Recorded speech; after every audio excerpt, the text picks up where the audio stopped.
પ્રિય શિવ ભક્તો, ભગવાન શિવના મહામંત્ર ઓમ નમઃ શિવાયના જાપથી જીવનના સર્વ કષ્ટો દૂર થાય છે. આ મંત્ર એટલો સરળ અને શક્તિશાળી છે કે તેનો જાપ ગમે ત્યાં અને ગમે ત્યારે કરી શકાય છે. પરંતુ શું તમે જાણો છો કે જો કોઈ વ્યક્તિ પથારીમાં સૂતી વખતે આ મંત્રનો જાપ કરે તો તેના જીવનમાં કેવા પરિવર્તન આવે છે? મિત્રો, આજે અમે તમને એક પ્રેરણાદાયી કથા સંભળાવવા જઈ રહ્યા છીએ, જેમાં ભગવાન શિવે માતા પાર્વતીને આ રહસ્ય જણાવ્યું કે સૂતી વખતે ઓમ નમઃ શિવાયના જાપથી જીવનમાં કયા કયા ફેરફારો આવે છે. નમસ્કાર મિત્રો, સ્વાગત છે તમારું એક નવા વિડીયોમાં. તો મિત્રો, જો તમે ખરેખર ભગવાન શિવના સાચા ભક્ત છો તો કોમેન્ટમાં અવશ્ય લખજો હર હર મહાદેવ અને વિડીયોને લાઇક કરવાનું ન ભૂલશો. મિત્રો, શરૂઆત કરીએ એ પવિત્ર કથાની, જેમાં છુપાયેલા છે ઊંડા રહસ્યો. તે પહેલાં તમામ શિવ ભક્તોને નિવેદન છે કે વિડીયોને અંત સુધી જુઓ, જેથી તમને સંપૂર્ણ જ્ઞાન મળે, કારણ કે અધૂરું જ્ઞાન ઝેર સમાન હોય છે. વાત તે સમયની છે જ્યારે કૈલાસ પર્વત ચંદ્રના પ્રકાશમાં નહાયેલો હતો. હિમાલયની શિખરો શાંત હતી અને ઠંડી હવાઓ ભગવાન શિવની જટાઓમાં રમી રહી હતી. ભગવાન શિવ ધ્યાનમાં લીન હતા અને માતા પાર્વતી તેમની નજીક બેઠેલા હતા. પરંતુ આજે માતાનું મન કંઈક અશાંત હતું. તેમના ચહેરા પર ઊંડી ચિંતાની રેખાઓ હતી. શિવે પોતાની ત્રીજી આંખ ખોલી અને હસતા હસતા કહ્યું, હે દેવી, તું શું વિચારી રહી છે? તારું મન આજે ચંચળ કેમ છે? માતા પાર્વતીએ હાથ જોડી દીધા અને નમ્ર સ્વરમાં કહ્યું, હે નાથ, એક પ્રશ્ન મારા મનને વારંવાર કોરડી રહ્યો છે. ઘણા દિવસોથી આ સવાલ મને પરેશાન કરી રહ્યો છે. જો તમારી આજ્ઞા હોય તો પૂછું? મહાદેવે શાંત સ્વરે કહ્યું, નિસંકોચ પૂછ પાર્વતી, તારો દરેક સવાલ મારા માટે મહત્વનો છે.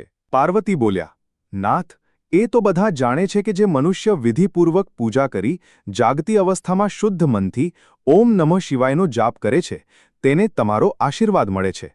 પરંતુ જો કોઈ થાકેલી વ્યક્તિ રાત્રે પથારીમાં સૂઈ બિના કોઈ વિધિ, બિના સ્નાન કરીએ ફક્ત મનમાં આ મંત્રનો જાપ કરે તો શું તેની ભક્તિ પણ તમારા હૃદય સુધી પહોંચે છે? શિવે હસીને કહ્યું, દેવી, તેં ખૂબ સુંદર પ્રશ્ન પૂછ્યો છે. તેનો જવાબ હું તને એક કથા દ્વારા આપીશ. ધ્યાનથી સાંભળ, કારણ કે આ કથામાં ન માત્ર તારા સવાલનો જવાબ છુપાયેલો છે, પરંતુ એ પણ જણાવવામાં આવશે કે સૂતી વખતે ઓમ નમઃ શિવાયના જાપથી શું ફેરફારો આવે છે. ઘણા વર્ષો પહેલાં હિમાલયની તળેટીમાં નીલકુંડ નામનું એક નાનું ગામ હતું. આ ગામમાં એક ગરીબ બ્રાહ્મણ રહેતો હતો, જેનું નામ હતું રઘુ. રઘુની ઉંમર ઘણી વધી ગઈ હતી, શરીર નબળું હતું, ન કોઈ પરિવાર હતો, ન કોઈ સહારો. ગરીબી અને બીમારીએ તેને સંપૂર્ણપણે તોડી નાખ્યો હતો. તેની પાસે ન સારું ભોજન હતું, ન સુંદર નિવાસ. એક તૂટેલી ફૂટેલી ઝૂંપડીમાં તે જીવન વિતાવતો હતો. પરંતુ રઘુ પાસે એક અમૂલ્ય સંપત્તિ હતી, તેની શિવભક્તિ. રઘુને બાળપણથી જ ભગવાન શિવ પર અટલ વિશ્વાસ હતો. તેની માતા તેને શિવની કથાઓ સંભળાવતી હતી. તેમણે તેને શીખવ્યું હતું કે જ્યારે પણ જીવનમાં સંકટ આવે તો ફક્ત ઓમ નમઃ શિવાયનો જાપ કરવો. રઘુએ આ મંત્રને પોતાના જીવનનો આધાર બનાવી લીધો હતો. હવે જ્યારે તે વૃદ્ધ થઈ ગયો હતો અને મંદિર સુધી જવાની શક્તિ પણ નહોતી, ત્યારે પણ તે દરરોજ રાત્રે પોતાની તૂટેલી પથારી પર સૂઈ આંખો બંધ કરી મનમાં ઓમ નમઃ શિવાયનો જાપ શરૂ કરી દેતો. તે ન સ્નાન કરતો, ન કોઈ પૂજાની વિધિ અપનાવતો.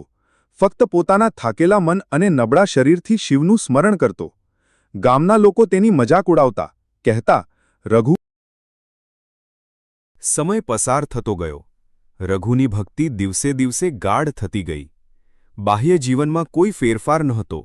ગરીબી, એકલતા, નબળાઈ. પરંતુ તેના અંતરમાં એક દિવ્ય શાંતિનો જન્મ થઈ ચૂક્યો હતો. જ્યારે તે રાત્રે ઓમ નમઃ શિવાયનો જાપ કરતો તો તેને લાગતું કે કોઈ તેની પુકાર સાંભળી રહ્યું છે. પછી આવી પૂર્ણિમાની રાત. ચાંદની રઘુની ઝૂંપડીમાં ડોકિયું કરી રહી હતી. રઘુએ હંમેશની જેમ જાપ શરૂ કર્યો. મંત્રની લયમાં ડૂબેલો તે અચાનક એક સુગંધથી ઘેરાઈ ગયો, ચંદન અને ફૂલોની મહેક. તેણે આંખો ખોલી. સામે સ્વયં ભગવાન શિવ ઊભેલા હતા. તેમનું મસ્તક ચંદ્રમાંથી શોભી રહ્યું હતું. ગંગા તેમની જટાઓમાંથી વહી રહી હતી. રઘુ કાંપતા સ્વરે બોલ્યો, હે પ્રભુ, શું આ સ્વપ્ન છે?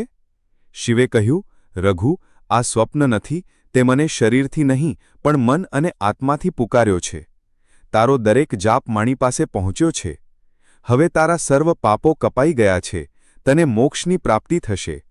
શિવે ત્રિશૂળ ઉઠાવ્યું, આકાશમાં ગર્જના થઈ અને એ જ ક્ષણે રઘુની આત્મા પરમ જ્યોતિમાં વિલીન થઈ ગઈ. માતા પાર્વતીની આંખો ભીની હતી. તેમણે કહ્યું, નાથ, હવે હું સમજી ગઈ કે સાચી ભક્તિ કોઈ વિધિ પર નિર્ભર નથી, પરંતુ મનની શુદ્ધતા પર આધારિત છે. શિવે કહ્યું, દેવી, સૂતી વખતે ઓમ નમઃ શિવાયના જાપના અનેક લાભ છે. મનની શાંતિ અને તણાવથી મુક્તિ. દિવસભરની ચિંતા અને તણાવ આ જાપથી દૂર થાય છે. નિંદર ગાઢ અને સુખદ આવે છે. નકારાત્મક ઉર્જાથી રક્ષણ. રાત્રે નકારાત્મક શક્તિઓ સક્રિય હોય છે. આ મંત્ર રક્ષણ કવચની જેમ કામ કરે છે. આધ્યાત્મિક ઉન્નતિ. આ મંત્ર આત્માને શિવની નજીક લઈ જાય છે અને જીવનના ઉદ્દેશ્યને સ્પષ્ટ કરે છે. પાપોનો નાશ. જેમ શિવે કહ્યું, આ મંત્ર દરેક એવી વ્યક્તિને લાભ આપે છે જે તેને સાચા મનથી જપે છે, પછી ભલે તે કોઈ પણ અવસ્થામાં હોય. પાર્વતીએ શિર ઝુકાવ્યું અને બોલ્યા, નાથ, હવે હું જાણી ગઈ, ભક્તિમાં કોઈ બંધન નથી. તો મિત્રો, આ હતી રઘુની કથા અને ઓમ નમઃ શિવાય મંત્રની મહિમા. જો તમારી પાસે સમય નથી, સાધનો નથી કે શક્તિ નથી, તો પણ ચિંતા ન કરો. દરરોજ રાત્રે સૂતા પહેલા આ મંત્રનો જાપ કરો. 5 વાર, 10 વાર, 17 વાર કે જ્યાં સુધી નિંદર ન આવે. આ મંત્ર તમારું જીવન બદલી શકે છે. હર હર મહાદેવ. જો આ કથા તમારા હૃદયને સ્પર્શી ગઈ હોય તો કમેન્ટમાં અવશ્ય લખજો, હર હર મહાદેવ. લાઇક કરો, શેર કરો અને આ રહસ્યને દરેક શિવ ભક્ત સુધી પહોંચાડો. ધન્યવાદ. હર હર મહાદેવ.